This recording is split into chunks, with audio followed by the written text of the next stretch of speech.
go. What's up, everyone? So, in today's episode, we're going to be talking about digital transformation. So, I feel like it's somewhat controversial when people say why it's more people than technology. I guess when I think about it, I think of like somebody with like a bunch of paper documents and then kind of going to like a computerized, like a SharePoint DocuWare type something or another, but we'll get into all that. I have a guest with me today, an industry veteran, our Director of Sales and Marketing, Melinda Lowder. Hey, Melinda, thanks for joining us. Hi, everybody. It's great to be back with ASCII. And as always, Melinda, thank you. Thank you for making the podcast exist in the first place. You are welcome, Brian. Love that. So, when it comes to digital transformation, things outside of the, I guess, technology sphere, you definitely have to have people believe in the process, have that kind of culture that you're building around it, and have some of these strong leaders like yourself that are very influential in that space. Sure, sure. I've seen a lot of just working at Moser, working around technologists. I've seen a lot of transformations and projects, technology projects fail, and I've seen a Hmm. lot succeed. And you got to try to, figure out what's happening there. Technology's, it's just a tool. It's just like any other tool. People treat it very, very differently. Like we have to do this, technology thing. We have to update. And sometimes it's very true. You have to do updates. You have to keep up. It's a security issue, efficiency issue, all of these things. But, somehow technology transformations are considered different than other types of projects that might be done at a company. If you go to a company and you say, we're going to redo the HR system, or we're going to, redo the management structure, something outside of technology, right? Instantly they would be like, well, we need to do all of these other things associated with that. We need to do communication. We need to think about how the rollout's going to work, how people are going to feel about it. We need to have meetings and explain things to people. Somehow, sometimes when it's a technology transformation, they just throw it on people and jam it down their throats, and then they have failures and the inability of people to accept it. And really, without buy-in from your employees, the best technology transformation is not going to deliver results. It's not going to deliver good results. It's really, you have to think about it like you would any other change at your company. Yes, your employees might use this tool that you're transforming or that you're updating, but the user experience of it has to be considered. The user experience of the change has to be considered. And, it comes from leadership, right?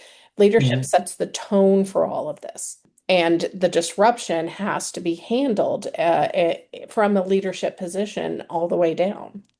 Definitely. I completely agree with that. It reminds me of somewhat of a user experience story. I had one time a customer that was thanking me for not making them call the service desk. So it's like, oh, I can see how that would be nice, but then it's kind of like, why do they not want to call the service desk? Is that a bad experience? Whatever. And the Hmm. president of that company, randomly, he would just call his own service desk to kind of see what kind of responses he was getting. I'm like, oh, that's a very interesting exercise. Wow, Yeah. that's a Right. great way to leadership to take charge and to get feedback. I love that. It's So just, it's really a fact too, because statistically, the businesses who take into consideration the cultural aspects of their technology changes are 5 times more likely to achieve better performance and better results from the change. It's just, something that needs to be done, but somehow there's still resistance.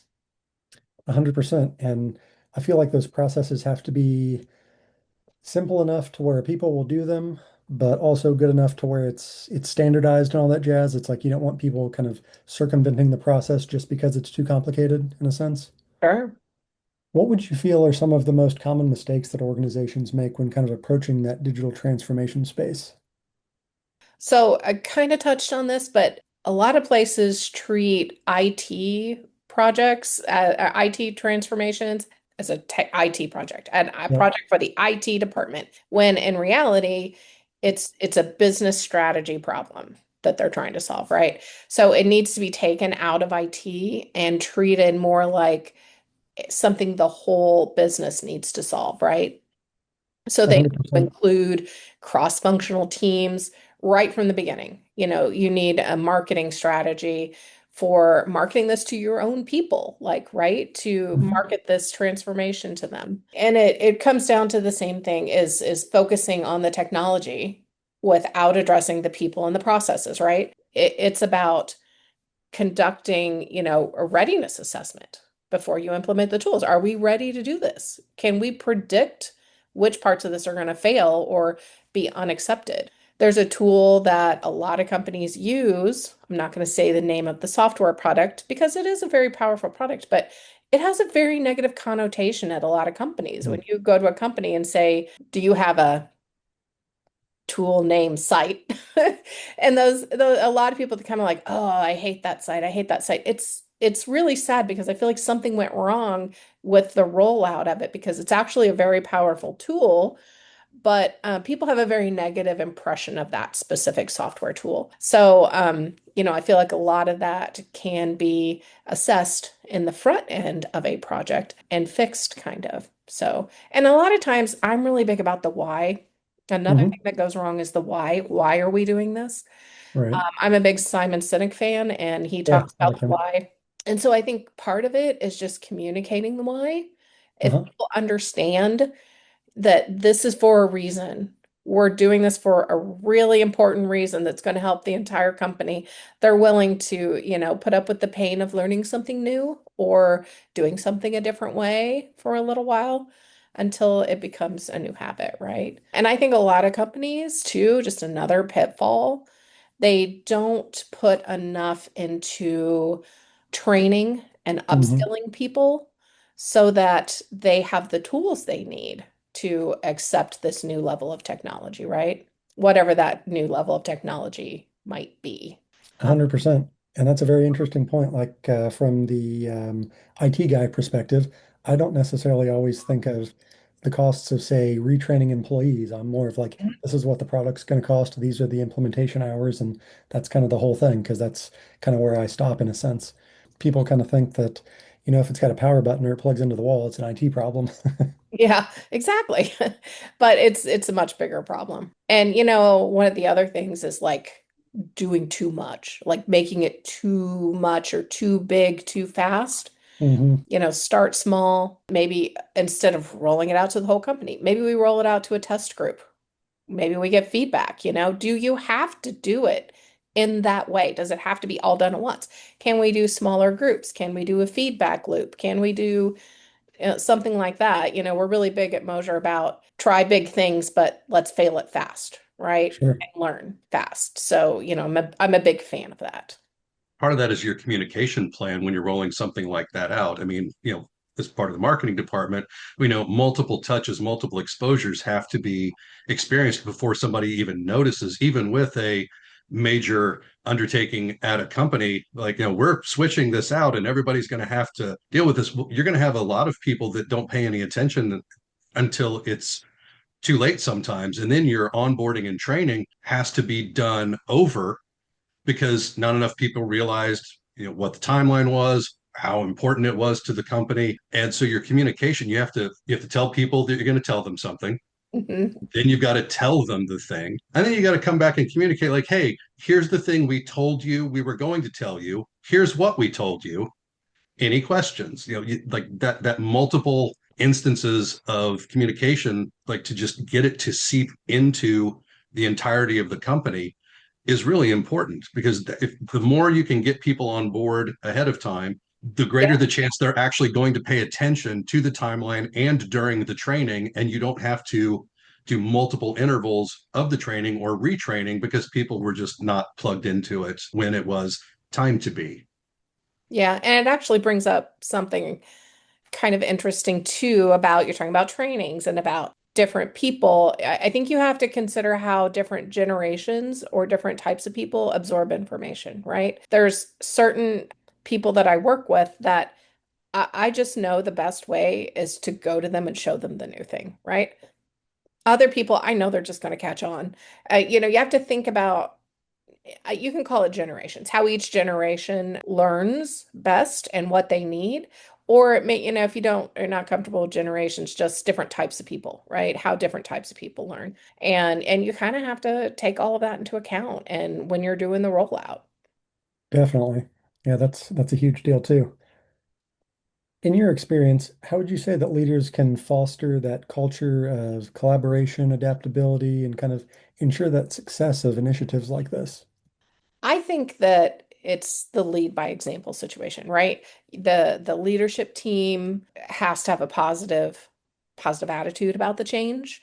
And I think that comes from the top down. If somebody at the top leadership level or any management level says a negative thing about the new transformation or the new change, the new software we're doing, anything, it is going to start causing problems, and those problems snowball rolling down that hill. It just gets worse and worse. So, the openness of leadership, their willingness to learn and to share that with people, that's really important. I kind of a little example of that in a place I used to work. They changed their office, how you enter the office. You had to, instead of using this little key fob, you have an app. So on the day of the rollout, when we had to start using our apps, you can't use the key fob anymore. They asked all these they had to put somebody at every door. And they asked all these senior management people to go to the doors and in case somebody had a problem getting in and to remind people to use the app. And the guy who was at the door, I don't know what his level was. I don't know what it was. He was not interested in being there. He did not care about it. And it like the attitude just came off of him. And I'm like, okay, well, if this doesn't work, it's because they don't really care. This guy didn't care. Right. He did not care about the rollout. He had no interest in helping me when my app didn't work. It was just a whole thing. Like, that stuff comes from the top. Leadership has to be positive about those things. And they have to think about how things look all the time. They really do. That's a huge point. That kind of reminds me of the first time I met you in person. Like we'd been working together on some quotes, and I saw you walk by, and it's like, "Hey, are you Melinda?" It's like, "Oh yeah, I'm Jordan." Like, "Hey, hey," and Mhm. everybody's just so nice and friendly, and kind of fostering that culture of, like maybe this isn't my department or more my job or something like that, but yeah, hey, Sure. I'm willing to help, or this is kind of my feedback here. This is what I do in that kind of situation. Yeah, Yeah, just it definitely fosters that culture. So that's huge. yeah, absolutely. I mean, there's probably a lot of other things. I mean, a lot of companies have, siloed processes. Hmm. If you know you're at a company with a lot of siloed processes, it's probably going to be, you need to allow some extra time for these types of digital transformations, especially if it's going across divisions or silos, right? You need to think about that and think about if your company is structured like that and what problems that's going to solve. Because a lot of times in those situations, what you get is somebody from another division is like, well, that's not how we do it, and that's not how it's going to be done. And if you know you're that company, you just need to probably leadership's going to be super important at that point. And I think a lot of the why we're doing this is going to be important. But in general, just communication, communicating the whys, communicating the schedule, communicating the process.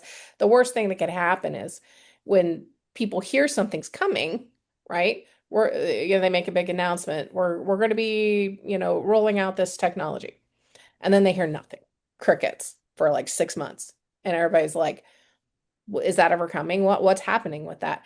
I mean, personally, I would rather get an update every couple of months or something that we're working on it, it's delayed, we're thinking this.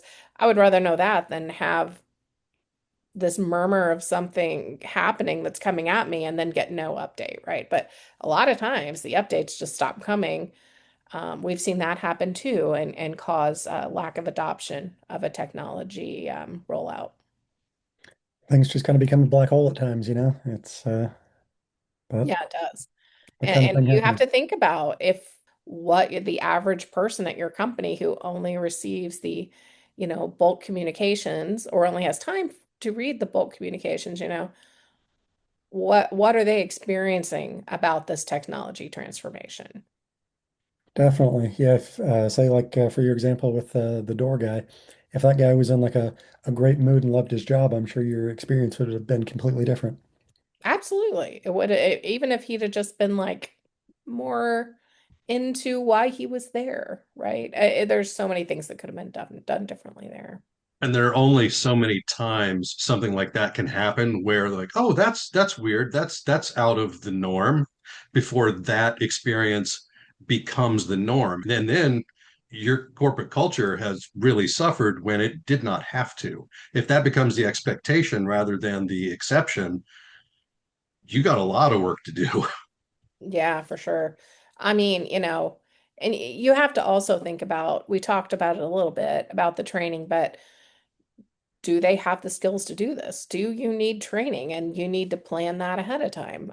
I know when we moved here at Moser to a different employee review process, we trained all of the managers about how to do these employee reviews, and we did, scenarios, and there was a whole day of training about it.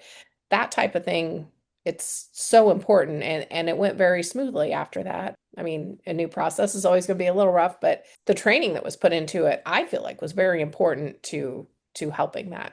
That's a huge deal. Yeah, you gotta either do like the on the job training or try to do something to figure it out. Sometimes people learn best by just getting thrown into the fire, but other times it is definitely nice to be able to ease into things. For organizations just starting their journey in digital transformation, what kind of advice would you give to their leadership team about what to prioritize and say their culture and just technology overall? If you have a digital project, an IT project, and what we're talking about here, it could be a software rollout, it could be a system, it could be your new managed services provider coming in and changing how the help desk works. We're talking about a lot of different things this could be. So, there's probably going to be a lot of different scenarios of what the best practice is. But really, I think starting with a clear vision from management about what we're doing, about what this digital project, about what this technology, about what this software package, what we need from it, and why we're doing it. Again, the why. Why are we doing this? A clear vision. It needs to have buy-in from the top, even if it comes from the middle. It needs to have buy-in from the top. We need to have management involved. Everybody needs to be on the same page. And then I would look at your culture. And we talked about this a little bit too, but is your company siloed? Is everything really separate? Do you have a really good, like, working where everybody works together? That would be kind of the opposite of that. What are your strengths and weaknesses in doing this, in making this transformation as a company? And then, just because something's a weakness doesn't mean this isn't going to work. It just means we need to plan. We need to plan something to try to make it not a weakness, to make it stronger, and to make our stance stronger, and to make the success more realistic, right? Sure. And I would engage employees early. I would start as soon as you know this transformation is going to happen, get their input, bring them in. What are your struggles with the software package we're planning on updating, and how can we address that? Those types of things.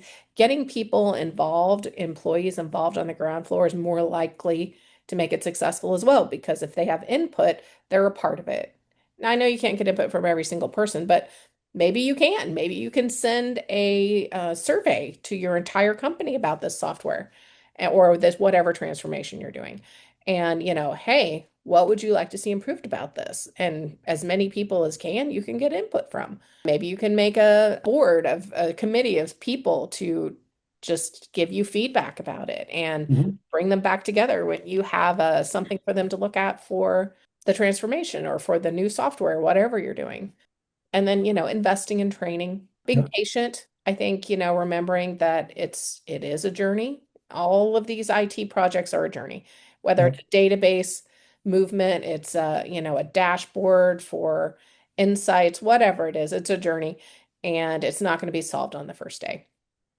When I first got into technology and came to Moser, it amazed me how long IT projects take. It's, you're in for a journey. It's not short. It's not just, a week you get something done. There is all sorts of things that need to be accounted for on these projects, and buckle in, it's going to take a while. Definitely. Yeah, I agree with that.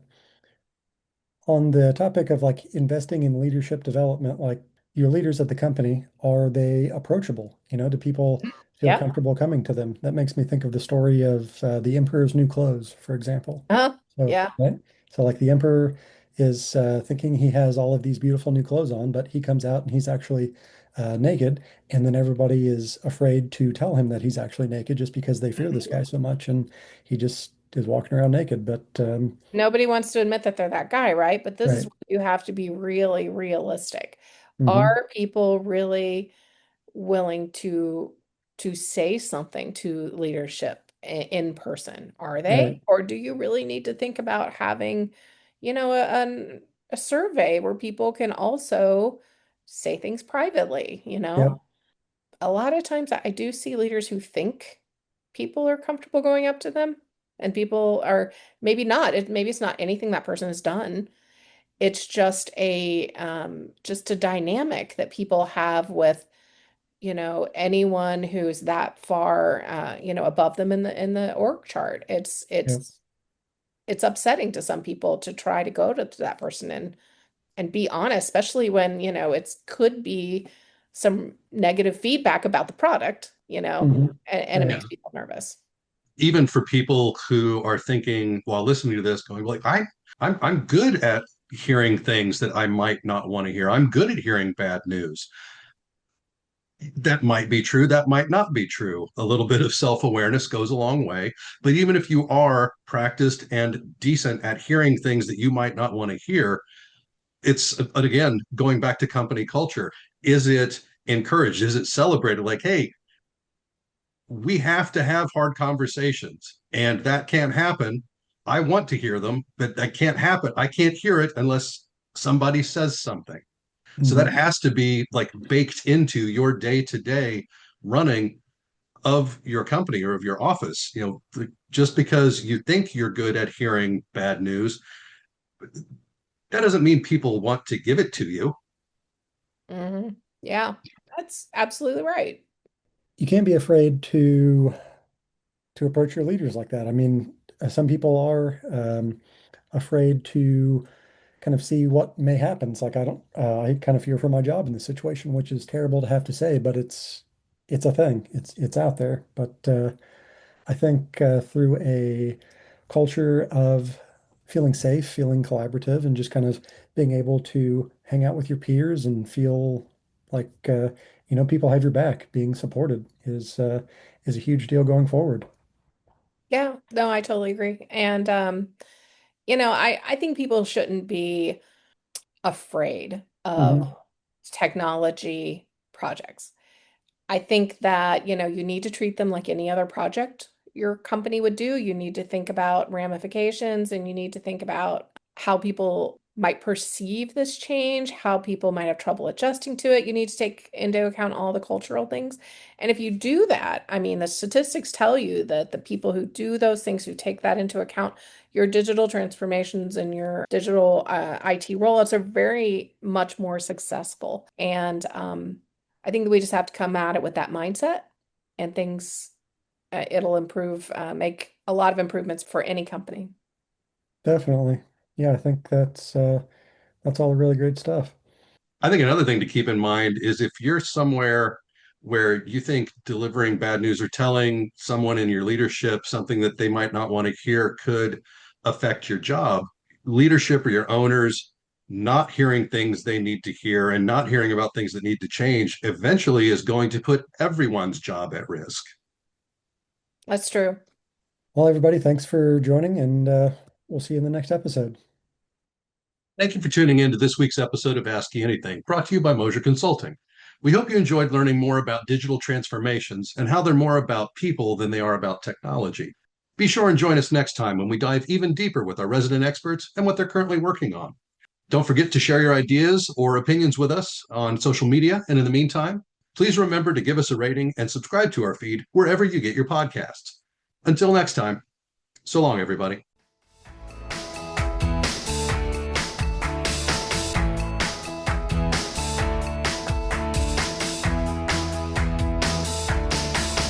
Go.